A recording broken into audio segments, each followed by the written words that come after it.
Coucou les amis, me voilà aujourd'hui pour vous parler du programme du tarot thérapie.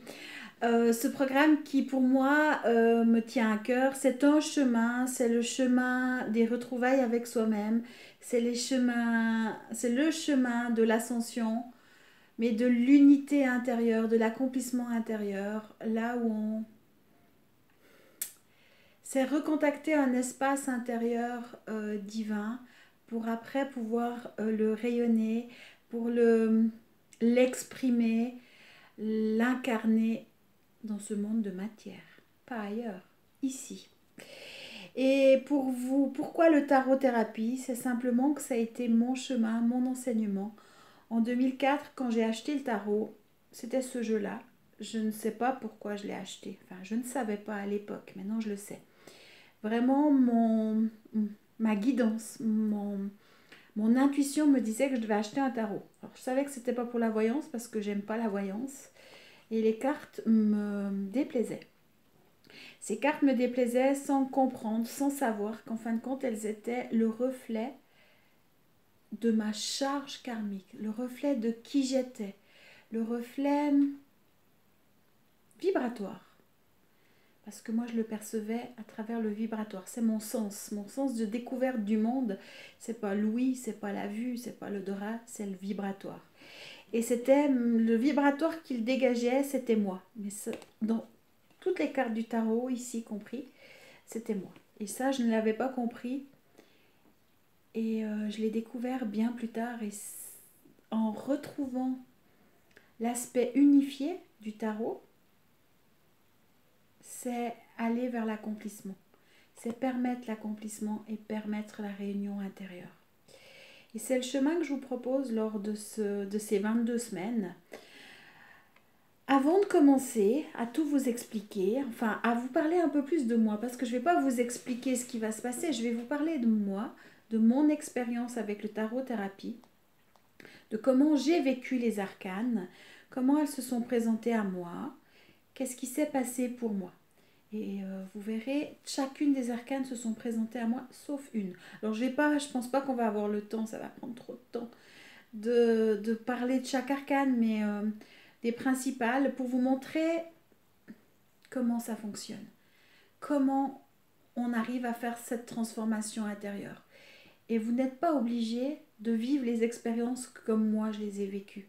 Moi je me suis pris les claques, j'ai fait le chaos, j'ai été toucher les murs. Le chaos, ça a été tout en même temps. Ça a été deux plaintes, presque une troisième. Ça a été un couple qui éclate. Plus le droit de rentrer à la maison chercher mes affaires. Enfin, vraiment une injustice. Enfin, les 5 blessures de l'âme, je les ai faites en même temps. Un village qui souhaitait m'humilier, enfin une partie des habitants du village qui souhaitait m'humilier. Vous n'êtes pas obligé de vivre ça de façon aussi intense. Ok, j'ai signé, j'ai pas lu les clauses avant de descendre. C'était prévu, je l'ai tout vécu. Vous verrez même le juge qui ment. Mais avant de commencer, j'aimerais vous lire mon histoire.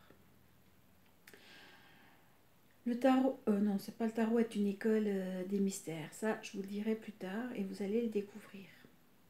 En 2004, et peut-être même un peu avant, tel le fou, poussé par je ne sais quoi, j'ai pris mon baluchon et je suis partie pour l'ultime voyage de retour. Je sentais l'appel de l'étoile si fort que je me devais d'y aller. Quelle serait la destination? Aucune idée à l'époque. Je plongeais dans l'inconnu pour découvrir mon univers. Au fil du chemin, je me sentais de plus en plus seule. Je comprenais de moins en moins le monde qui m'entourait, pour n'y voir plus que les ténèbres. Mais au fond, bien au fond, une lueur, un rayon stellaire m'appelait. Ce rayon, je le connaissais, il était moi, il était ma maison. Il faisait partie de mon origine. Perdu au milieu de nulle part, ce rayon était toujours là, tout comme ce mot qui m'animait à chaque instant. Confiance.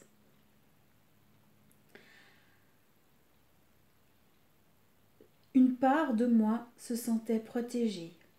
Tout au long du voyage, j'ai fait une multitude de rencontres merveilleuses, protectrices. J'ai vécu le dépouillement total, rencontré mes dragons, mes illusions. Je me suis perdue, pensant prendre des raccourcis, me trompant dans mes choix, ou voulant utiliser le pouvoir, pour ainsi sortir tout mon attirail de guerre, et moraliser. Mais à chaque fois, j'étais rattrapée par mon enfermement, ma désillusion, voire même par la justice divine. Le chemin fut sinueux, pénible, mais poussé par une force intérieure inexplicable, j'ai continué, marché jusqu'à épuisement, pour ainsi voir apparaître, au loin, une île, un paradis. Puis arriver devant la barque, une ultime rencontre, un ultime combat avec le gardien du seuil, pour enfin traverser et rentrer à la maison. Voici quelques semaines maintenant que je suis rentrée, assise bien confortablement dans mon centre, dans mon trône. À l'intérieur de moi, je revois le film et le rideau se lève. En regardant le tarot, tout était là, toutes les réponses que je cherchais. Tout se dévoilait comme une histoire racontée à un enfant. Cela se fait si longtemps que j'avance à l'aveugle, que je me sens seule, avec comme seule indication suivre mon étoile et faire confiance. Ce chemin si long, si sinueux de flammes jumelles, chemin d'éveil, chemin d'ascension, si j'avais su ce qu'il allait arriver en 2004, lorsque ma guidance m'a transmis comme message que j'allais accompagner les flammes jumelles dans leur retour à la maison. Sur l'instant, j'avais trouvé ça génial, car tout mon être vibrait intérieurement. Le mot flamme jumelle résonnait en moi tel un arc-en-ciel. Mais en fin de compte, je ne savais même pas ce que c'était qu'une flamme jumelle. L'éveil, l'ascension.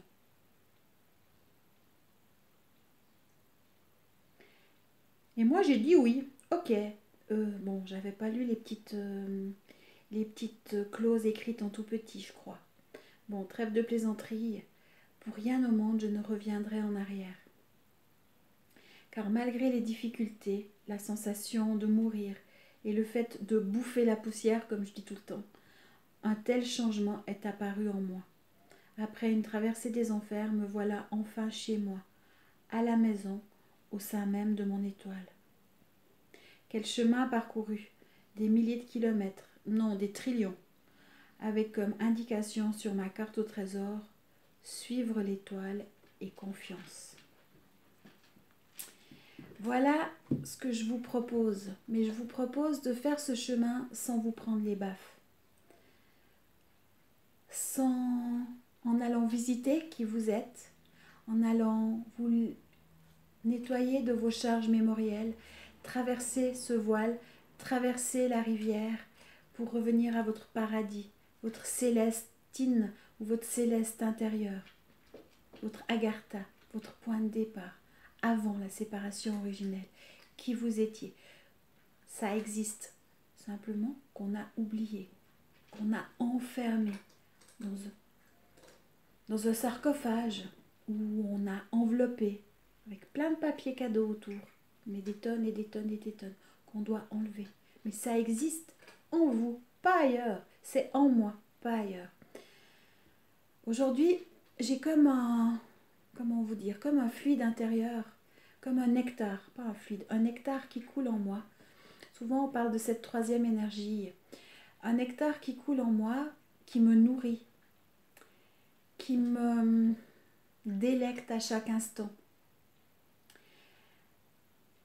Se nourrir de lumière, ce n'est pas aller capter la lumière qui nous entoure et se nourrir de la lumière que dégage un arbre, par exemple, et faire du vampirisme. Non, c'est de se nourrir de son propre essence.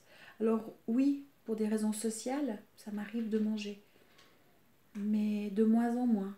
Mais le côté social est aussi lumière, donc partager une pizza, c'est toujours intéressant. Boire une bière, j'aime bien ça, je ne vais pas m'en priver. Autrement, non. C'est la lumière intérieure qui me nourrit, qui me délecte. Et ça me permet de voir des transformations en moi qui sont juste bluffantes pour un mental, pour un personnage. Parce que jamais j'aurais pu imaginer ça. Et là, voilà le programme que je vous propose pour ces 22 semaines. Alors, je ne sais pas jusqu'où vous arriverez. Moi, je sais que vous intégrerez tout. Je sais que vous recevrez exactement ce que moi j'ai reçu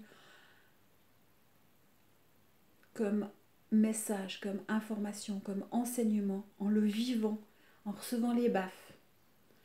Et pour vous parler un petit peu de ces arcanes, pour vous donner une histoire par rapport aux arcanes, comment je les ai intégrées, comment elles m'ont été transmises.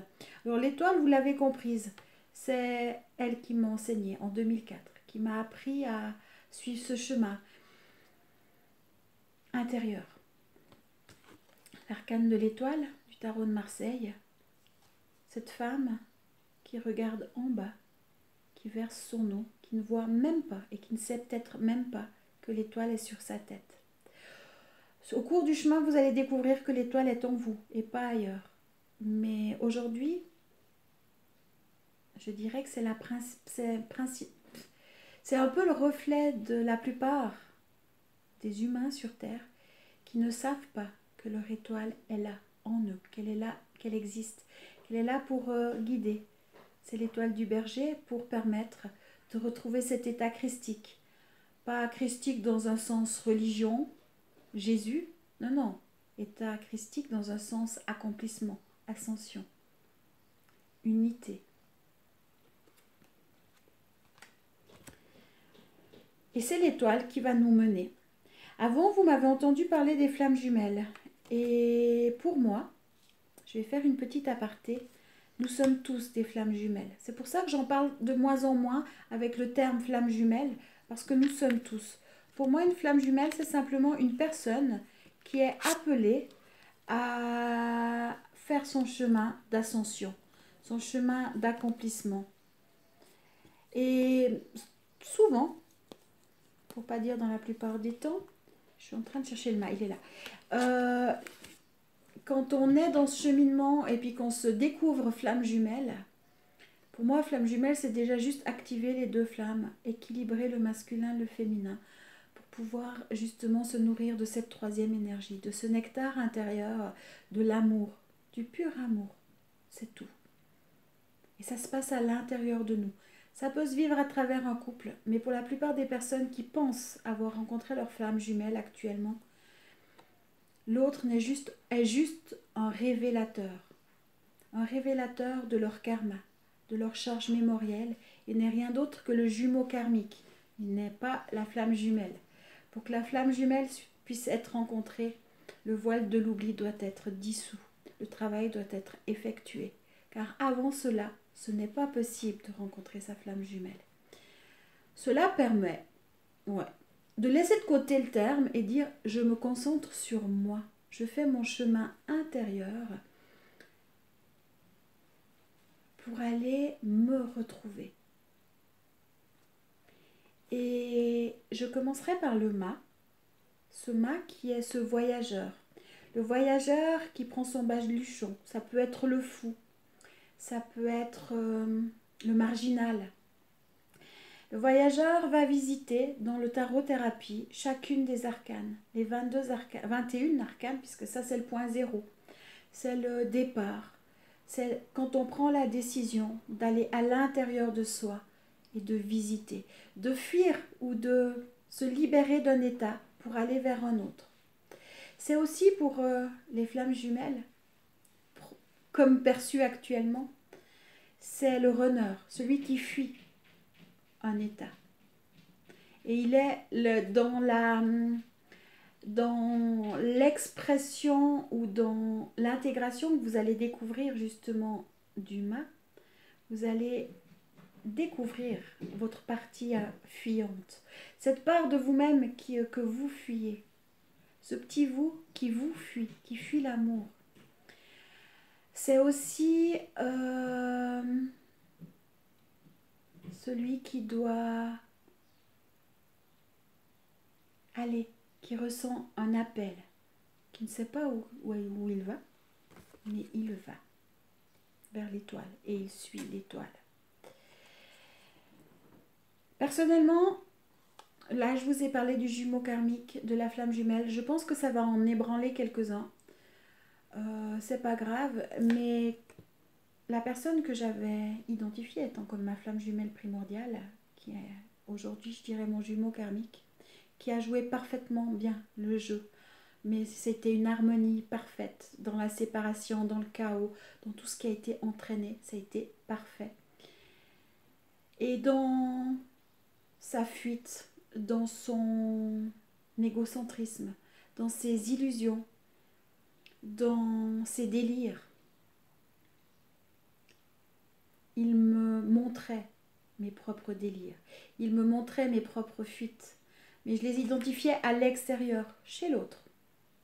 Mais je n'avais pas visité ce 90%, 90% qui me construisait et sur lesquels on vibre, c'est nos programmes.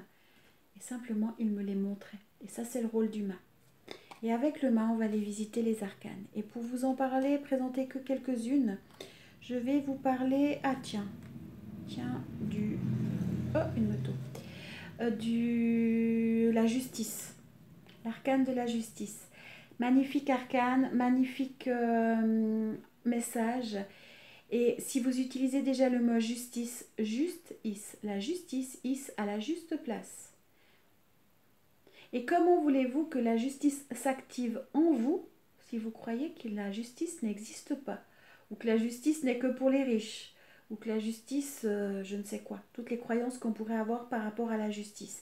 Et avec l'arcane de la justice, c'est le travail qu'on va aller faire à l'intérieur de soi pour se libérer de l'injustice, pour redevenir créateur et sortir de la place de victime, ou de sauveur, ou de bourreau. C'est un mécanisme qui va s'enclencher à l'intérieur de nous. Des fois, je fais comme ça parce que c'est comme je le ressentais au début. Et pour moi, intégrer la justice, j'ai intégré la justice, mais dans le brut.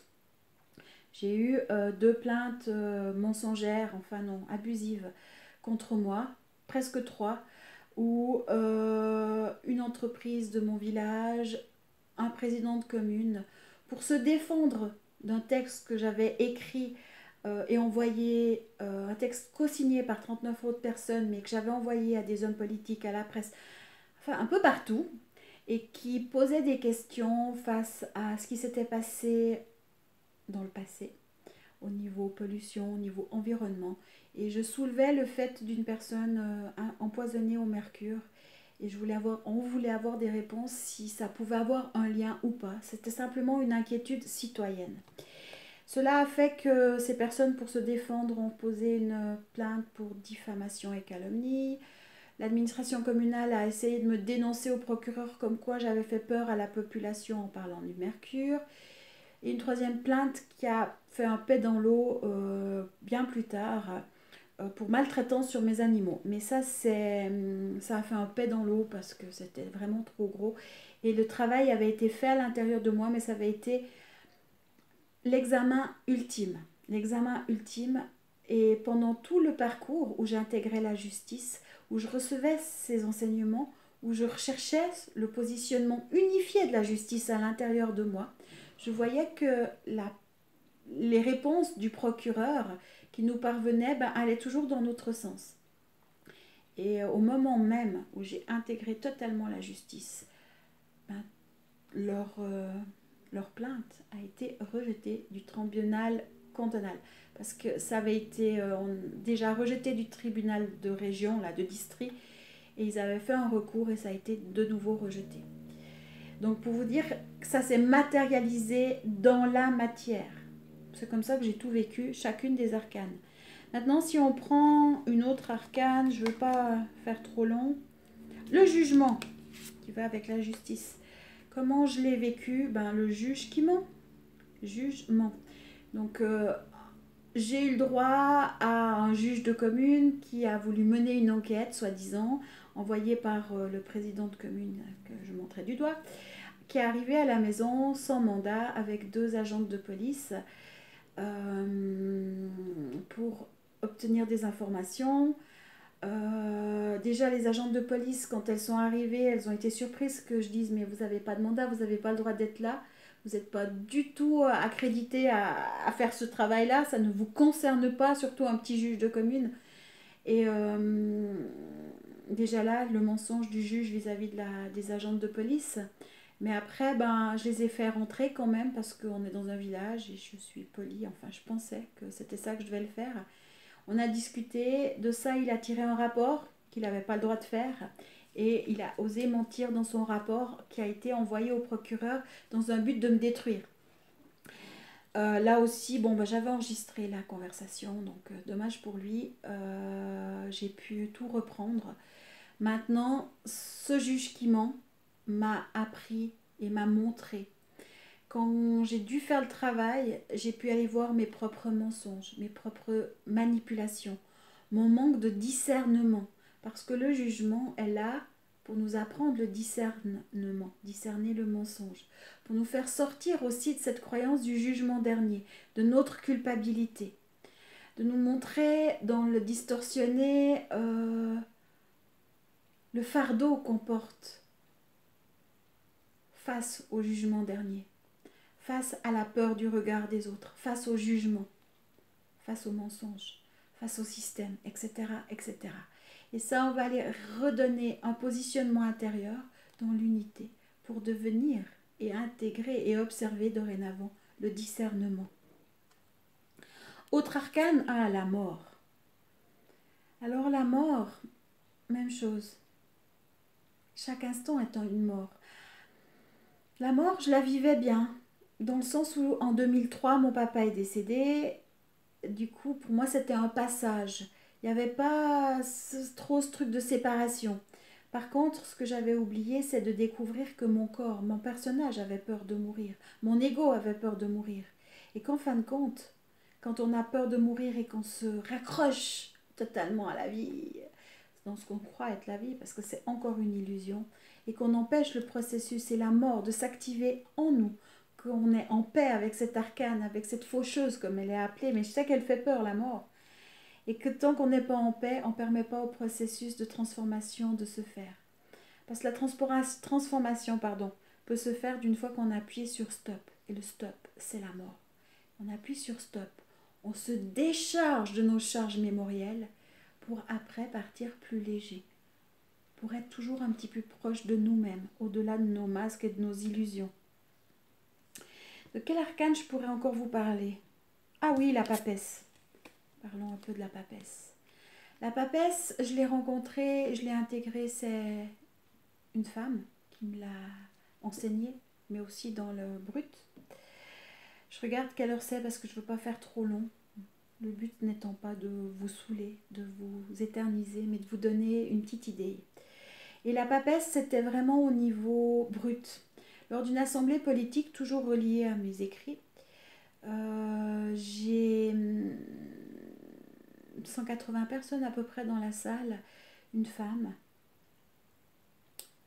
première femme, la femme du président, pour pas le dire, a articulé, a émis le souhait que je crève, pas que je meure, mais que je crève, et que pour qu'elle puisse prendre 3 jours de congé et faire la fête.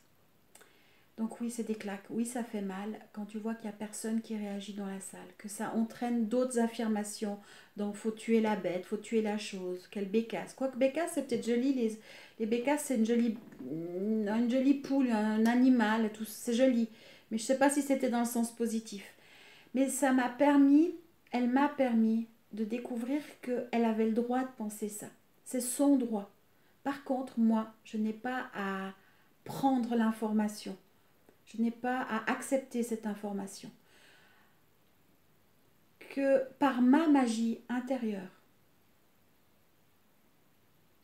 par mon rayonnement intérieur, je peux contrer toute sa magie négative, toutes ces attaques de magie, ces attaques verbales. Là, c'était verbal. Par contre, il y a eu beaucoup d'attaques de magie, d'entité, de manipulation que j'ai subies. C'est exactement la même chose. C'est toujours l'arcane de la papesse qui nous apprend à vivre de notre propre magie et redevenir la magie de la vie.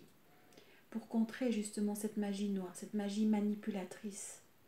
Ces mots qui font mal, qui rentrent et puis qui vont implanter. Donc à cette personne, maintenant je la remercie parce qu'elle m'a donné un sacré enseignement. Et c'est grâce à elle que je suis là aujourd'hui. Comme toutes ces autres personnes, hein. Je suis en paix avec elles et elles ont été là pour m'amener dans ma lumière.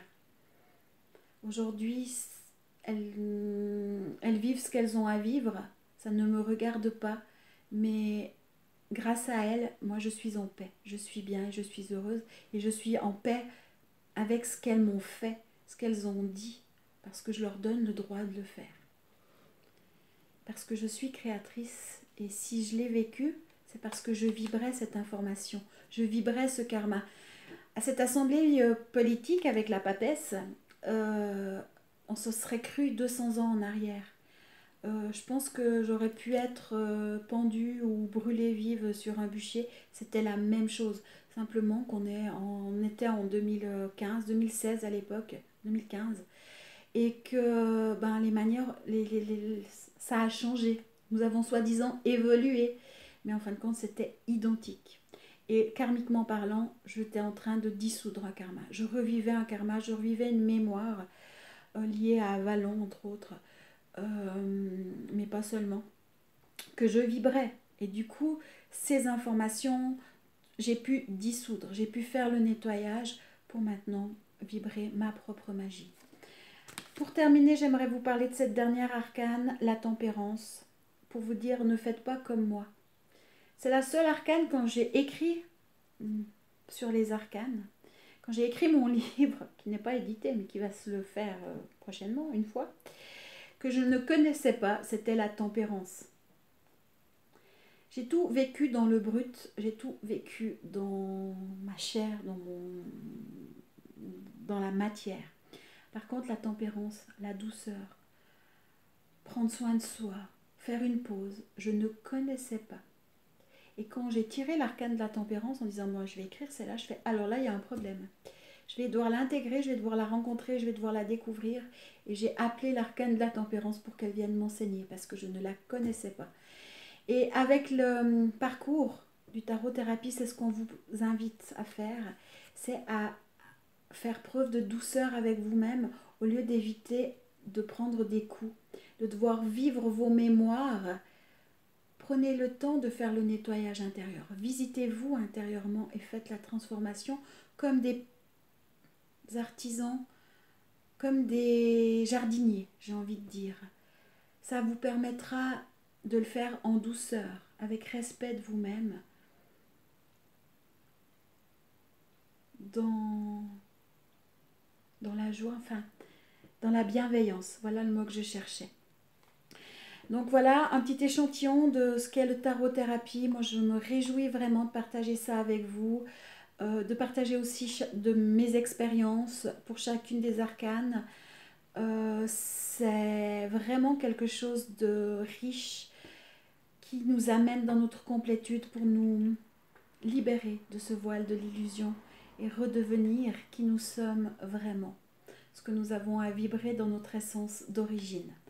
Donc, plus d'informations seront mises sur le site encore aujourd'hui. Je crois que j'ai tout dit. Moi, je vous souhaite plein de belles choses. Oui, pour les personnes qui font les 22 arcanes, c'est bien. Pour les autres qui ressentent l'appel de dire bah, moi, je fais celle-ci ou celle-ci, c'est bien aussi. Ça ne doit pas être statique. Il n'y a aucune obligation. L'important, c'est que vous soyez libre, que vous suiviez votre étoile, votre intuition et que vous fassiez votre chemin intérieur. Je vous propose un chemin, un parcours. Il y en a d'autres. C'est à vous de choisir quel parcours vous voulez faire et comment vous voulez le faire. Enfin, c'est un outil. Quel outil voulez-vous utiliser? C'est à vous de savoir. Moi, je vous fais des gros bisous et prenez soin de vous et je vous dis à tout bientôt.